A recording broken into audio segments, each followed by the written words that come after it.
अस्सलाम वालेकुम। नई वीडियो के साथ आपकी खिदमत में हाजिर हूँ।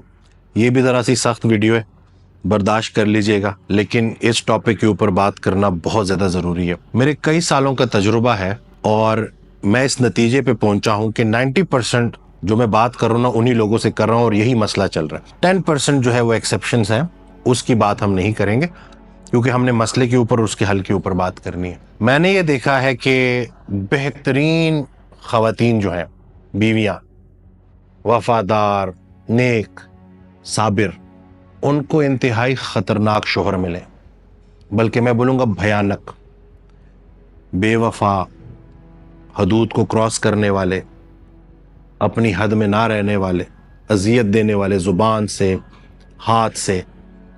और इसी तरह से 90% जो अच्छे मर्द हैं, बेहतरीन मर्द हैं, वफादार, बाकिरदार, उनको इंतहाई नाशुक्री बीवियां मिली। इंतहाई। वो एक कहावत है कि किसी को अगर नाशुक्रा कह दिया ना, फिर उसको कुछ और कहने की जरूरत नहीं है, ये नाशुक्रापन उसके लिए काफी है।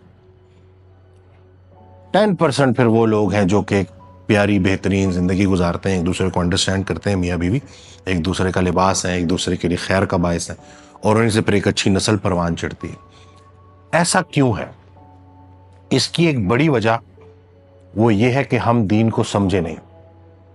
हमने दीन को इबादत का नाम दे दिया, जबर का नाम दे दिया, और असल मानों में जो नबी करीम सल्लल्लाहु अलैहि वसल्लम की वाज़ेह हदीस है, जिसका मफ़हूम है कि एक सहाबी ने उनसे पूछा कि बेहतरीन दीन कौन सा है, तो इरशाद फरमाया कि जिसमें आपकी हाथ और ज़ुबान से लोग महफूज रहें। तो अगर हमारे मुआशरे में एक आइडियल मियाँ बीवी कैसे ज़िंदगी गुजारते हैं वो किसी ने देखा ही ना हो, यही जो आजकल शादी करके एक दूसरे को गले से पकड़ा हुआ है ना और एक दूसरे को चौक पे जलील कर रहे हैं, तो किसी ज़माने में ये बच्चे थे और इनके वालिदैन भी यही कर रहे थे। बाप इज्जत करना सिखाता है औरत की, तो अगर बाप ने अपनी बीवी की इज्जत नहीं की तो कल को उसी का बच्चा बड़ा होकर दूसरी की बेटी की क्या इज्जत करेगा। और इसी तरह से अगर शुक्रगुजारी माँ ने नहीं सिखाई बेटी को और वो गिले करती रही, गीबतें करती रही, नाशुक्री करती रही, तो उसकी बच्ची भी यही करेगी। तो ये जो शादी है ना, ये जिंदगी का सबसे बड़ा फैसला है। और अगेन हमें चीज़ों को समझना होगा, हमें मैरिज काउंसलिंग की तरफ जाना होगा। मुझे बड़ी खुशी होती है कि जब मियाँ बीवी इकट्ठे आते हैं और वो डिस्कस करते हैं अपने इश्यूज, अना के घोड़े पर जो सवार हुए हुए होते हैं उससे उतर के आते हैं और मानते हैं कि भाई मैं गलत हूँ। गलत रास्ते पे होने का एहसास ही सही होने की दलील है। हजरत का बड़ा प्यारा फिक्र है कि जिस इंसान को अपनी गलती का एहसास हो जाए वो अल्लाह की रहमत में दाखिल हो जाता। मर्द जो है वो अपनी गलती नहीं मान रहा, औरत अपनी गलती नहीं मान रही और शिकस्त बच्चों की हो रही और पूरा मुआशरा तबाह हो रहा। तो इसलिए इस वीडियो में आप सबके लिए मैसेज है कि अगर आपके मियाँ बीवी के मसले चल रहे हैं ना, तो उनका हल मुमकिन है। अब भी कुछ नहीं बिगड़ा। थोड़ी सी अगर अंडरस्टैंडिंग हो जाएगी, थोड़ी सी अगर गाइडेंस मिल जाएगी, तो बड़ी गलत फहमियाँ दूर हो सकती हैं। हजरत का बड़ा प्यारा शेर है कि सदियों की मुसाफत में भी तय हो नहीं सकते जो फासले होते हैं निगाहों में ज़रा से।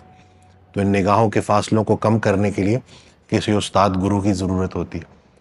तो अगर आप प्रॉब्लम्स फेस कर रहे हैं, गालम गलोच चल रही है, फिज़िकल ये वायलेंस चल रहा है, तो ज़िंदगी एक ही बारी मिली है। हमने दूसरे मज़ाहिब वालों की तरह 7 बारी नहीं आना। अल्हम्दुलिल्लाह एक ही बारी आए और दोबारा नहीं आएंगे इंशाल्लाह। और कहीं जाके हमने इकट्ठा होना है। उस जन्नत में जाने के लिए इसी को जन्नत बनाना लाजिम है। साबिरीन के लिए साबिरीन है। कुरान पाक की एक आयत है ना कि नेक मर्दों के लिए नेक औरतें, उसका मफहूम। तो जो मुझे लगता है कि जन्नत में, तो उस जन्नत में क्वालिफाई करने के लिए यही जन्नत बनानी पड़ेगी। झगड़ा 2 बंदों का नाम है, सुलह 1 बंदे का नाम है। तो इस वीडियो को ज़्यादा से ज़्यादा शेयर कीजिएगा ताकि घरों के झगड़े ख़त्म हो, घर जन्नत बने और बेहतरीन एक नस्ल परवान चढ़ सके। दुआ में याद रखिएगा, अपना बहुत ख्याल रखिएगा। अल्लाह हाफ़िज़।